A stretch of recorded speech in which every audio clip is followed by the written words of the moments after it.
warahmatullahi wabarakatuh. Innal hamdalillah nahmaduhu wa nasta'inuhu wa nastaghfiruh wa na'udzu billahi min shururi anfusina wa min sayyiati a'malina. May yahdihillahu fala mudilla lahu wa man yudlil fala hadiya lahu. Wa asyhadu an la ilaha illallah wahdahu la syarika lahu wa asyhadu anna Muhammadan 'abduhu wa rasuluhu la nabiyya ba'da. Wa ba'd. Ikhwani fillah, azallahu iyyakum. Kita akan melanjutkan kajian kitab Riyadhus Shalihin. Kita sampai pada bab larangan tidak bicara sepanjang hari hingga malam. Artinya seseorang mendekatkan diri kepada Allah dengan tidak bicara sepanjang hari. An Ali radhiyallahu anhu, beliau berkata, hafidtu an Rasulillah sallallahu alaihi wasallam. Aku mendengar dari Rasulullah sallallahu alaihi wasallam, la yutma ba'da ihtilam wa la sumata yawmin ila al-layl. Rawahu Abu Dawud bi isnadin hasan. Ali bin Abi Thalib radhiyallahu anhu berkata, aku menghafalkan dari Rasulullah SAW, tidak ada yatim setelah anak menjadi balik.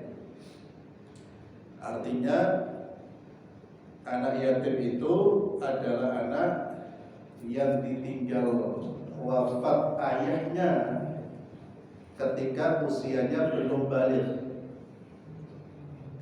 Itu disebut yatim. Kalau anak sudah balik lalu ditinggal wafat ayahnya, maka tidak disebut anak yatim. Ini definisi yang perlu kita pahami, atau hukum juga yang perlu kita pahami. La yutma ba'da ihtilam, tidak disebut yatim setelah anak itu sudah balik.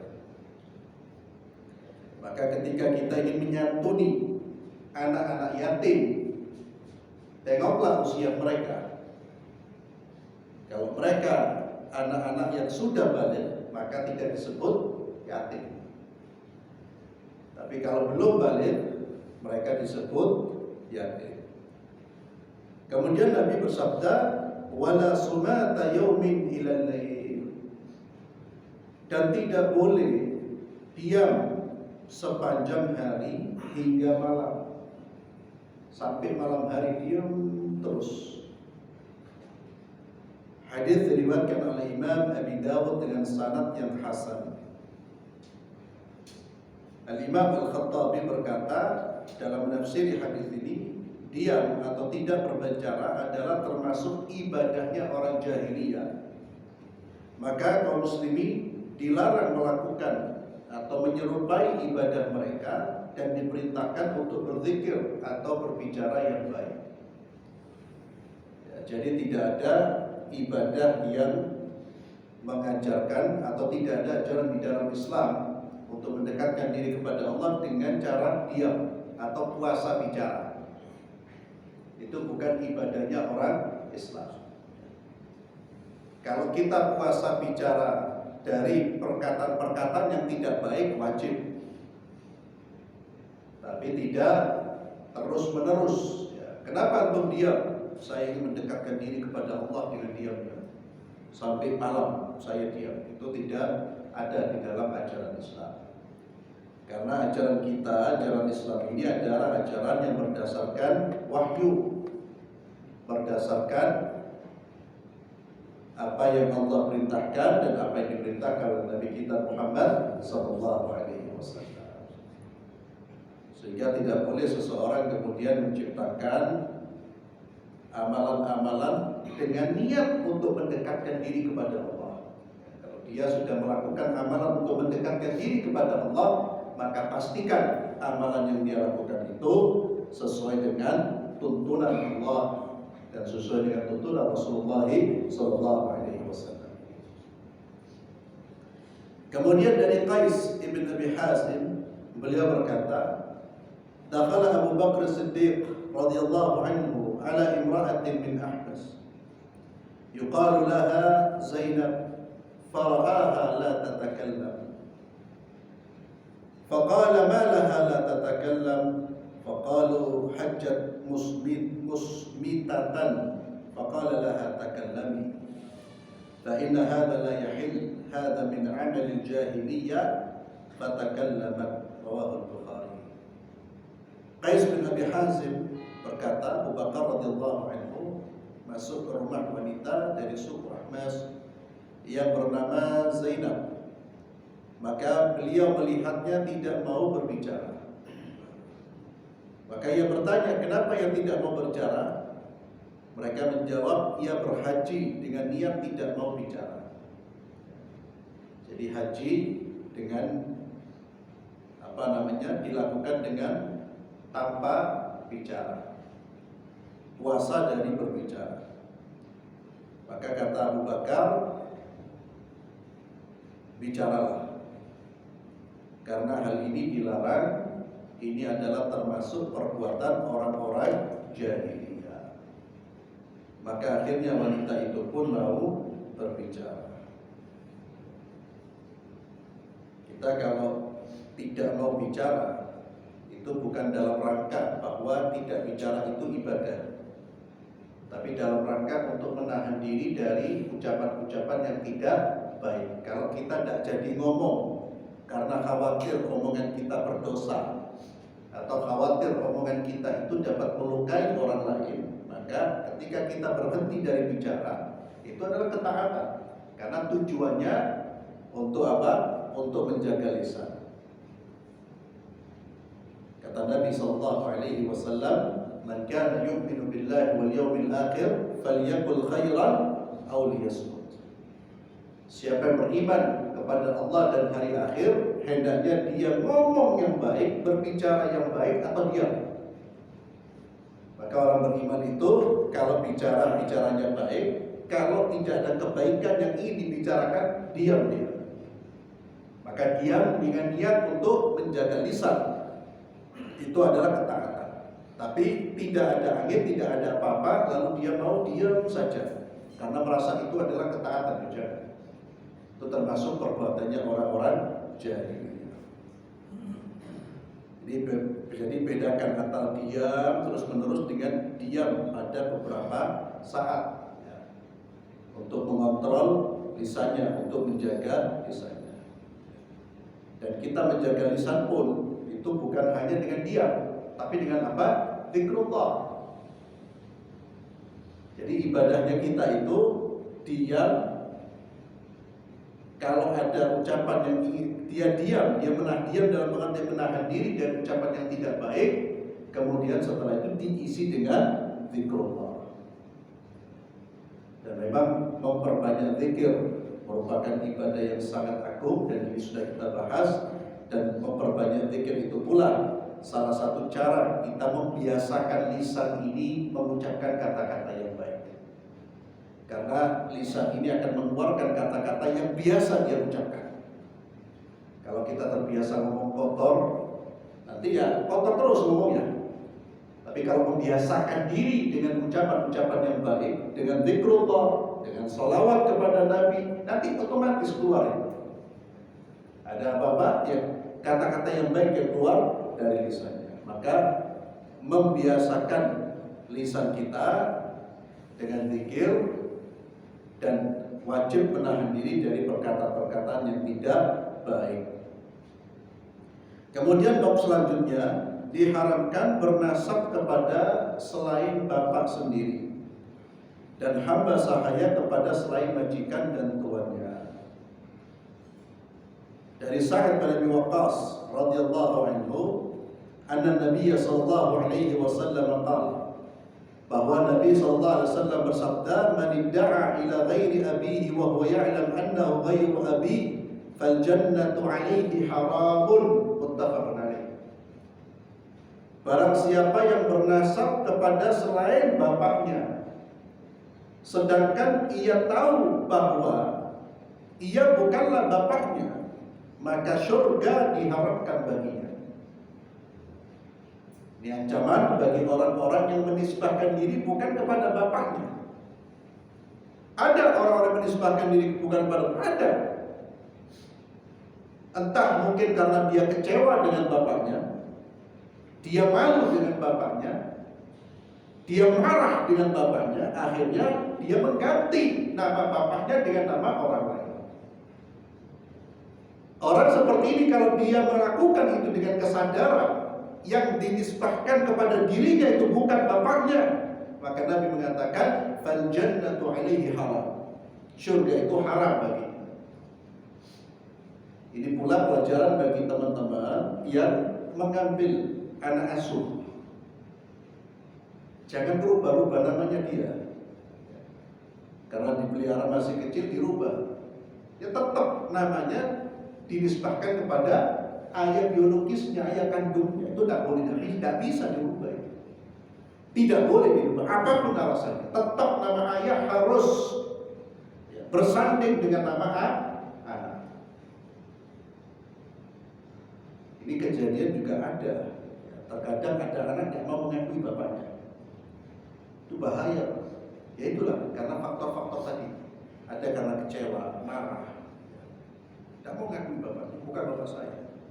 Padahal itu bapak biologisnya. Maka tidak ada alasan. Orang tua itu tidak boleh diperlakukan secara zalim dan juga tidak boleh diperlakukan dengan tidak baik apapun atau siapapun orang tua kita. Sejahat apapun orang tua, tetap ada haknya orang tua untuk dihormati. Ada haknya orang tua untuk dihargai. Sejahat apa? Kalau dia jahat, apalagi orang tua yang gak jahat. Jadi ada kasus anak betul yang terjadi. Anak kemudian tidak mau bicara dengan orang tuanya karena merasa katanya dizalimi. Katanya dizalimi. Seberapa besar zalimnya orang tua dan seberapa besar pengorbanan dia ketika Anda masih kecil. Dan apapun alasannya, tidak boleh anak durhaka kepada orang tua. Durhaka kepada orang tua itu dosa besar, apapun alasannya. Akan tidak ada alasan. Yang tidak boleh itu, atau yang boleh dilakukan oleh seorang anak adalah tidak mematuhi orang tuanya kalau orang tuanya menyuruh kepada kemungkaran. Kalau orang tuanya menyuruh kepada perbuatan yang buruk, anak wajib untuk tidak taat. Namun penolakannya tetap dengan akhlak dan adab. Bukan berarti kalau orang tua kemudian nyuruh sesuatu yang haram lalu kita banting-banting meja, banting-banting TV. Nah, bukan seperti itu. Mana dalilnya? Firman Allah Azza wa Jalla. Wa in jahadaka 'ala an tusyrika bi ma laysa laka bi 'ilmun fala tuti'huma. Kalau orang tuamu memaksa kamu untuk keluar dari Islam, untuk berbuat syirik kepada Allah, itu kan kejahatan luar biasa. Orang tuanya musyrik, tidak hanya itu maksa anaknya murtad. Itu kejahatan yang luar biasa. Apa kata Allah? Fala tuti'huma. Jangan kamu patuhi, jangan kamu ikuti.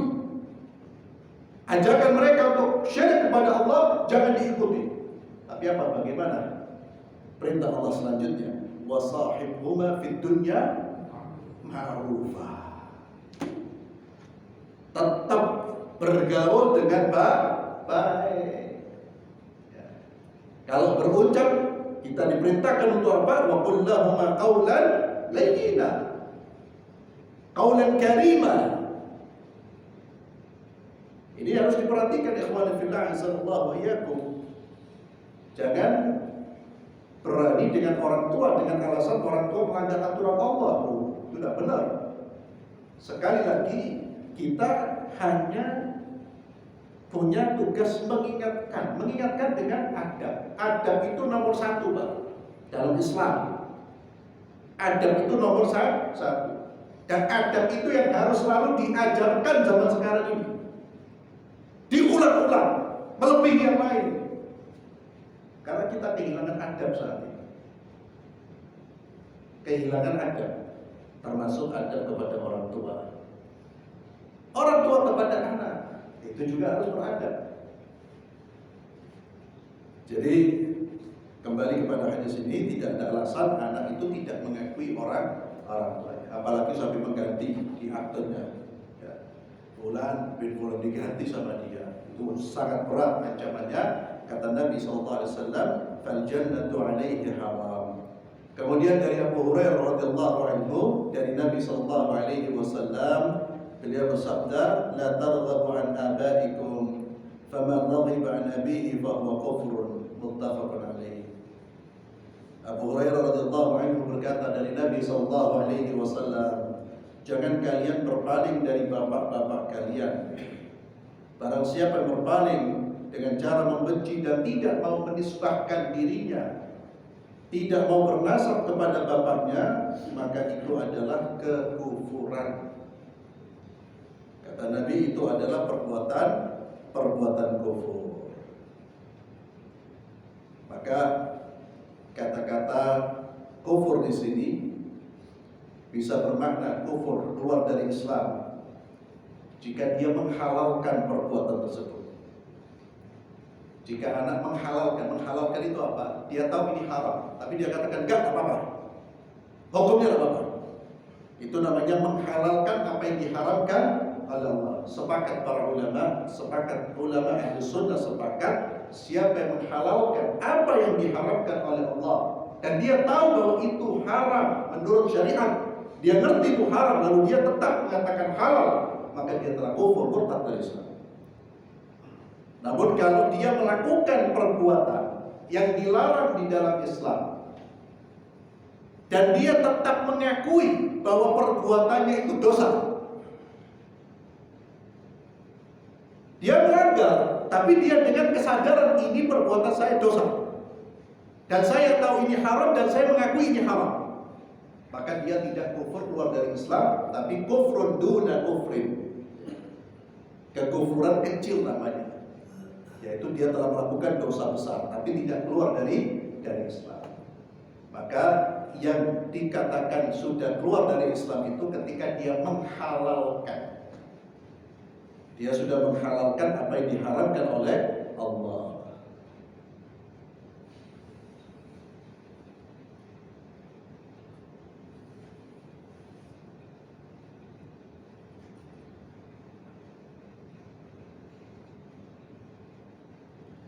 Kemudian dalam riwayat yang agak panjang, kita baca terjemahannya dari Yazid bin Syarif Ibn Tariq. Dia berkata, aku melihat Ali bin Abi Thalib radhiyallahu tabaraka wa ta'ala anhu berdiri di atas mimbar, beliau berkhutbah, berpidato, dan aku mendengar ia berkata, yakni Ali bin Abi Thalib radhiyallahu anhu berkata, la wallahi ma indana min kitab naqra illa kitab Allah. Demi Allah, kami tidak punya kitab yang kami baca selain kitab Allah, yakni selain Al-Quran. Dan apa yang ada di sahifah, yakni lembaran-lembaran yang disimpan oleh Sayyidina Ali, dia simpan itu. Apa isi dari lembaran itu adalah keterangan tentang umur-umur unta dan keterangan mengenai denda luka-luka. Jadi kisas, denda-denda itu yang disampaikan oleh Nabi ditulis oleh Ali bin Abi Thalib. Dan ini menunjukkan apa? Di zaman Nabi, sebagian sahabat sudah ada yang menulis hadis-hadis atau perkataan-perkataan Rasulullah Sallallahu Alaihi Wasallam. Ini buktinya. Ada sahabat-sahabat yang menulis. Memang awalnya Nabi melarang mereka menulis kecuali Al-Quran, agar tidak bercampur, agar mereka lebih fokus pada kalam Allah. Namun setelah itu Nabi mengizinkan para sahabat untuk mencatat sabda-sabda Rasulullah Sallallahu Alaihi Wasallam. Ini sesuatu yang harus kita pahami, karena di antara syubhatnya orang-orang kafir, orientalis, yang ingin membuat keraguan-keraguan terhadap keabsahan sunnah Rasulullah, hadis-hadis Nabi, mereka mengatakan bahwa hadis-hadis Nabi itu ditulis setelah ratusan tahun, ya, atau tahunan setelah wafatnya Nabi. Maka kalau ditulis lama setelah wafatnya Nabi, artinya apa? Maka tulisan itu diragukan. Padahal tidak demikian. Hadis-hadis Nabi sudah ditulis pada zaman sahabat, pada zaman Rasulullah SAW masih hidup. Dan ini diantaranya Ali bin Abi Thalib punya catatan-catatan hadis-hadis dari Nabi Muhammad SAW. Di antara yang dicatat oleh Ali bin Abi Thalib radhiyallahu anhu, beliau bersabda, kota Madinah adalah tanah haram antara Ir hingga Thawr.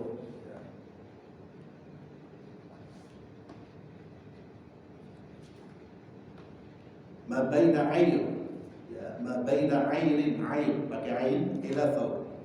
Air adalah dua gunung merah terletak di samping kanan Anda ketika Anda berada di dasar lembah Laqim yang menuju arah Makkah. Dan di samping kiri Anda ada Syauran, Thawr, yaitu gunung yang menghadap bendungan. Ini dijelaskan dalam kitab Mu'jamul Buldan.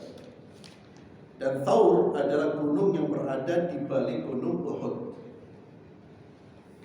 Kemudian Nabi berkata, maka barang siapa membikin perkara baru di sana, man ahdatsa fiha hadatsan, membikin perkara baru di sana, itu ada dua makna. Membikin perkara baru, membuat sesuatu agama yang baru, ajaran yang baru yang tidak pernah diajarkan oleh Nabi. Atau artinya man ahdatsa fiha hadatsan, membuat atau melakukan tindakan kriminal. Dan dua-duanya termasuk dalam kalimat man ahdatsa hadatsan. Maka dua-duanya dilarang. Dimanapun dilarang, terlebih lagi jika dilakukan di kota-kota suci. Di Makkah, di Madinah, itu dosanya lebih besar. Ya, karena ada kaidah atau penjelasan para ulama bahwa dosa itu bobotnya bisa berbeda-beda, besar bobotnya bisa berbeda-beda tergantung tempat dilakukan perbuatan dosa itu. Tentu berbeda bobot dosa. Melakukan dosa di luar masjid dengan melakukan dosa di dalam masjid. Sama-sama dosa tapi bobotnya berbeda. Demikian pula bobot dosa itu bisa berbeda dikarenakan zaman, waktu. Berbeda orang yang berbuat dosa di bulan-bulan haram. Bulan haram itu Dzulqa'dah, Dzulhijjah, Muharram dan Rajab. Melakukan dosa di 4 bulan ini lebih besar, lebih berat bobotnya daripada dosa dilakukan di luar 4 haram. Demikian pula melakukan dosa di bulan Ramadan itu lebih besar bobotnya, lebih berat bobotnya daripada dosa yang sama tapi dilakukan di luar bulan Ramadan. Jadi terkadang satu perbuatan dosa itu bobotnya bisa berbeda-beda tergantung apa?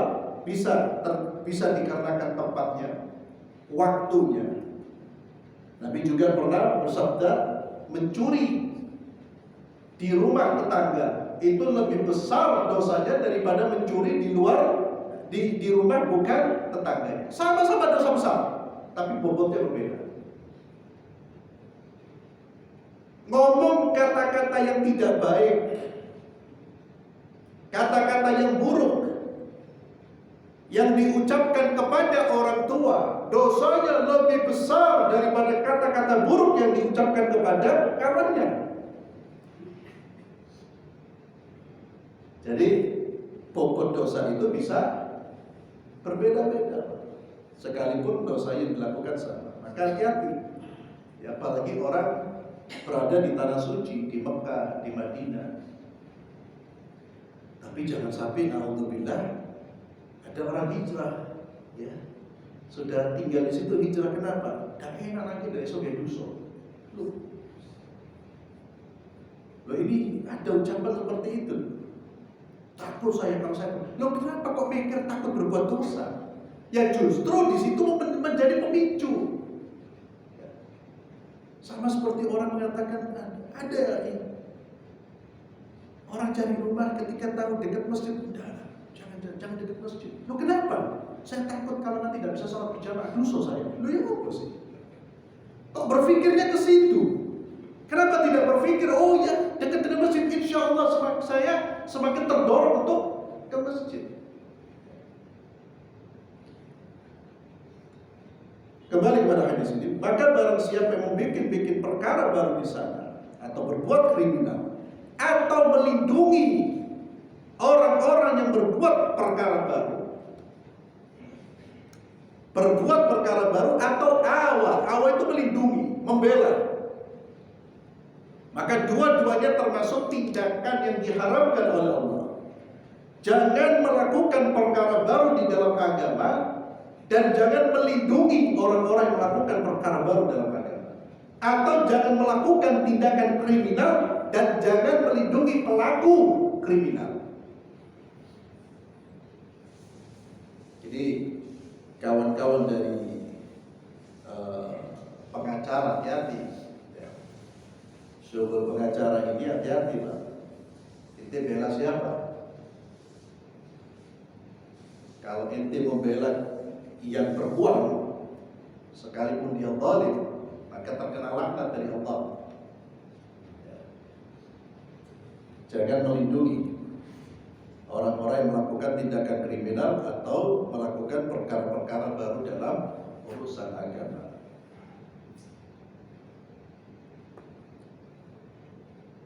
Siapa yang melakukan itu dan siapa yang melindungi, fa'alaihi laknatullah, maka bagi dia laknat Allah, wal malaikah, laknat dari malaikat, wan nasi ajma'in, dan laknat dari seluruh manusia. La yaqbalullahu minhu yawmal qiyamah sarfan wala adla. Allah tidak akan menerima taubat dan tebusannya pada hari kiamat nanti.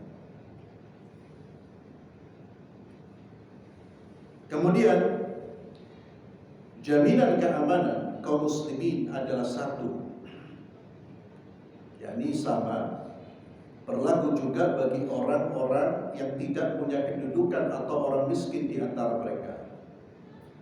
Maka barang siapa membatalkan atau melanggar jaminan keamanan seorang muslim, baginya laknat Allah, para malaikat dan manusia seluruhnya. Allah tidak akan menerima taubat dan tebusan darinya kelak di hari kiamat. Artinya apa? Jaminan orang-orang muslim itu sama, walaupun dia tidak punya kedudukan. Artinya kalau ada saudara kita seorang muslim memberikan jaminan keamanan, ada orang kafir mau masuk negeri Islam, dia ini saya jamin keamanannya, jangan diganggu. Selama orang kafir ini tidak dalam konteks memerangi umat Islam, maka jaminan keamanan saudara kita walaupun dia tidak punya kedudukan, itu wajib dijaga. Jaminan dia dengan jaminan penguasa sama kedudukannya dalam Islam. Itu maksudnya, jaminan orang beriman itu sama. Kalau ada orang beriman mengatakan orang ini saya jamin, dia tamu saya, jangan diganggu, semuanya jangan diganggu. Kecuali kalau orang ini ternyata membuat perilaku yang merugikan orang Islam. Makanya semua sepakat, para ulama sepakat, ya, dan itu sudah perkara agama yang sudah sangat jelas. Orang-orang kafir yang masuk dari negeri muslim itu kan dapat jaminan Pak, dari negara. Bukan satu dua orang yang menjamin, banyak orang yang menjamin. Tidak boleh disakiti Pak. Tidak boleh untuk datang kemudian dimasukkan bom di rumah, jauh, tidak benar. Karena dia sudah dapat jaminan. Semua orang beriman berhak memberikan jaminan. Ini kata Nabi. Siapa yang melanggar, kalau ada seseorang yang sudah diberi jaminan oleh saudaranya, namun dia melanggar perjanjian itu, melanggar jaminan itu, maka baginya laknat dari Allah, malaikat dan seluruh manusia. Kemudian di antara yang ditulis oleh Ali bin Abi Thalib radhiyallahu anhu, wa man idda'a. Ini yang terkait dengan bab kita, dan barang siapa bernasab kepada selain bapaknya atau mengelompokkan diri kepada selain majikannya, maka baginya laknat Allah, para malaikat dan manusia seluruhnya. Allah tidak akan menerima taubat serta tebusan darinya kelak di hari kiamat. Kata Imam Nawawi, dhimmatul muslimin artinya perjanjian dan jaminan keamanan mereka. Wa akhfarahu, yaitu menggagalkan dan melanggar jaminan. Wa sarfu taubat, ada juga yang mengatakan upaya dan tipu daya. Wal adlu tebusan. Ini ancaman-ancaman yang disampaikan oleh Nabi yang sempat dicatat oleh siapa? Siapa? Ali bin Abi Thalib radhiyallahu anhu. Dicatat. Ini menunjukkan pencatatan sabda-sabda beliau itu sudah terjadi di zaman Rasulullah sallallahu alaihi wasallam.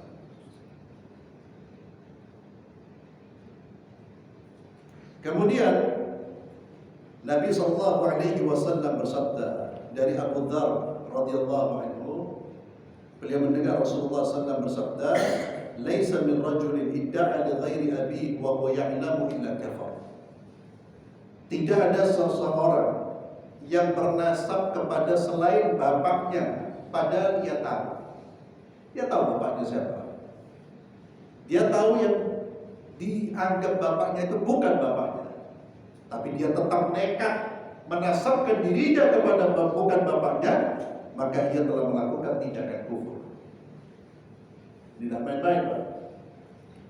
Dan barang siapa mengaku-ngaku apa yang bukan miliknya, maka ia bukan termasuk golonganku. Man idda'a ma laysa lahu falaysa minna. Mengaku-ngaku yang bukan miliknya padahal itu milik orang lain, dia katakan ini milik saya. Dalam semua hal ancamannya apa? Dia bukan dari golonganku, kata Nabi. Bukan dari umat Muhammad SAW. Tanahnya orang diakui tanahnya dia. Rumahnya orang diakui rumahnya dia. Kendaraannya orang diakui kendaraannya dia. Bapaknya orang diakui bapaknya dia. Dia bukan dari golonganku.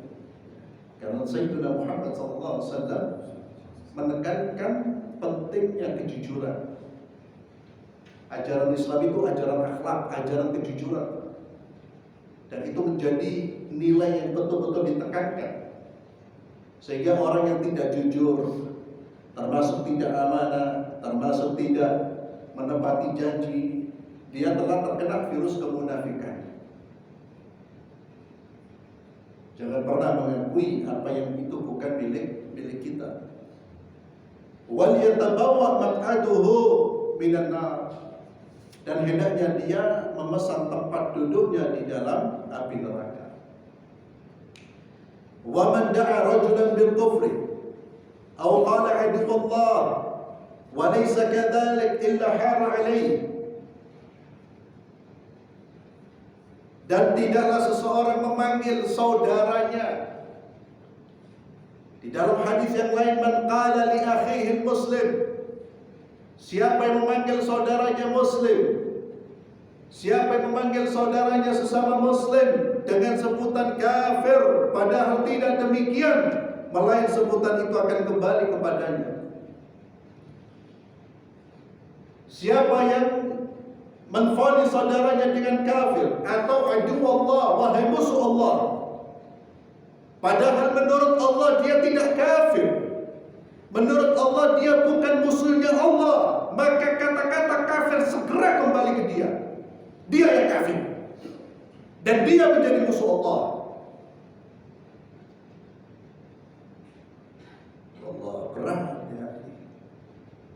Mengkafirkan orang itu berat. Abot ya ini, bahaya ya. Atau mengata-ngatain orang, dan ini berlaku untuk semua vonis-vonis yang lain. Apa itu kafir, fasik, mubtadi'? Kalau dia menurut Allah tidak seperti itu, kembali ke yang mengucap. Hatta dia sholat, sujud, rukuk, tapi tidak jaga lisan, tak suka memvonis, dan Allah tidak menganggap orang yang divonis itu benar sesuai dengan anggapannya. Sehingga salafus saleh itu paling berhati-hati kalau sudah ngomongin orang. Sekarang nuduh orang zaman sekarang ini, ya Allah, kau zikir, kau wirid. Ya, nyelok orang kok wirid. Bahkan sampai pada level ini Pak, takfir, pengkafiran. Wallahi saya melihat ya akhi, mendengar ya, merinding saya, gerodok. Anak-anak cilik, anak-anak. Yang dikafirkan siapa? Ustaz. Ustaz dikafir, kafir lu ya Allah. Ustaz yang berdiri ngajari Quran hadis, ia mengingatkan orang dari kekufuran, dia mengajak orang untuk beriman. Siji ahli kafir, siji ahli fasik, mubtadi dan sebagainya. Isyadah. Berat. Itu kalau dia ngerti agama, tidak berani ngomong itu, Pak. Apalagi baru belajar.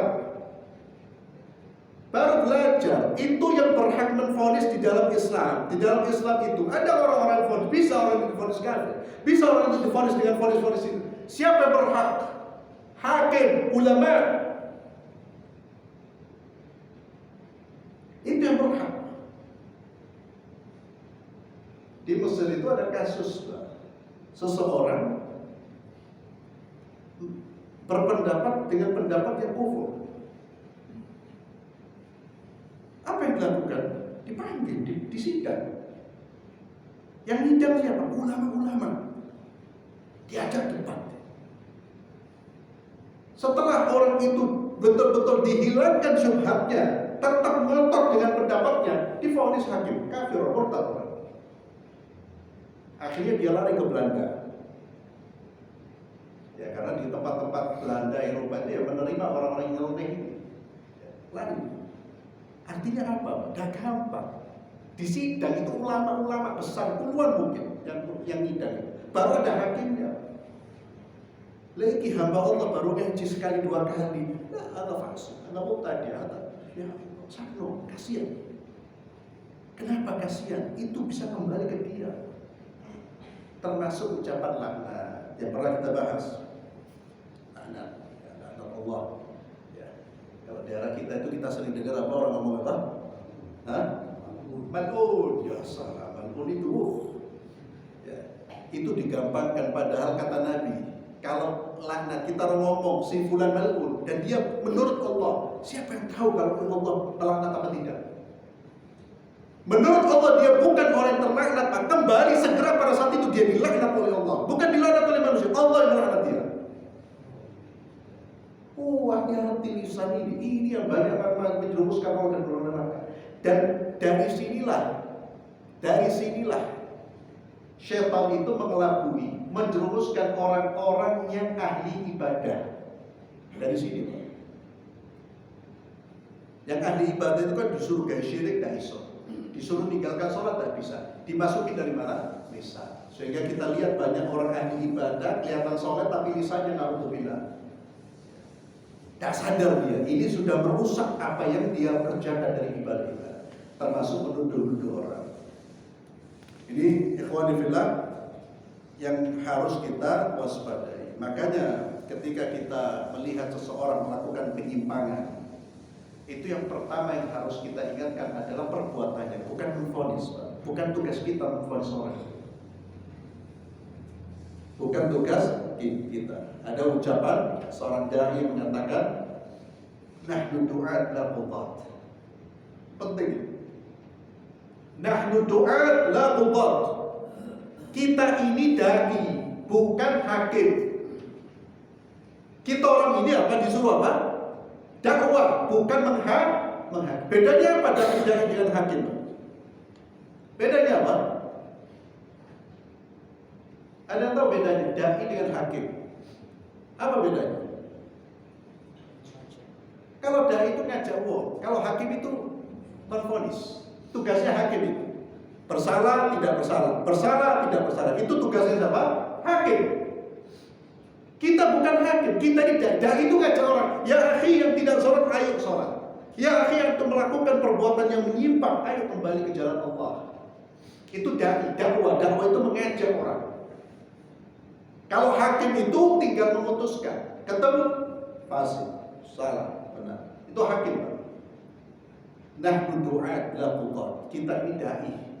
Itu yang Allah perintahkan, ud'u ila sabili rabbika bil hikmati wal mau'izatil hasanah wajadilhum billati hiya ahsan.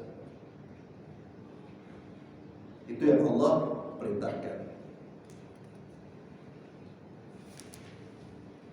Kemudian, apakah menisbahkan diri kalau kepada ayah tidak boleh? Apakah menisbahkan diri kepada seorang wanita lain? Ya juga sama, Pak. Tapi biasanya karena nasab itu bersambungnya dinisbahkan kepada ayah. Demikian pula termasuk dosa besar anak dan mengakui ibunya. Bukan berarti kalau ayah yang disebut berarti mengakui ibu orang lain sebagai ibunya atau perempuan lain sebagai ibunya, itu tidak mengapa lah, termasuk dosa besar. Itu termasuk kedurhakaan yang luar biasa kepada orang tuanya. Karena ibunya jelek, karena ibunya miskin, karena ibunya apa dan seterusnya. Oh, itu bukan ibu saya itu. Ya. Nauzubillah. Ikhwani fillah azza wa iyyakum, itu tentang larangan menisbahkan diri kepada orang lain yang bukan ayahnya, menisbahkan nasab kepada orang yang bukan ayahnya. Wallahu ta'ala as-shawab. Kita akhiri dengan doa kafaratul majlis. Subhanallah wa bihamdik, asyhadu an la ilaha illa anta, astaghfiruka wa atubu ilaik. Assalamualaikum warahmatullahi wabarakatuh.